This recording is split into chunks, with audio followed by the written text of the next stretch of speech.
को मामु के गरे के गरेको तिमीले आलु आलु खाने भन्यो देऊ नि त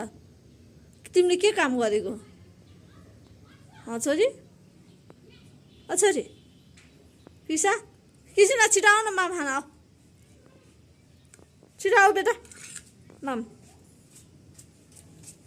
किसाले के गरेको सुसु आयो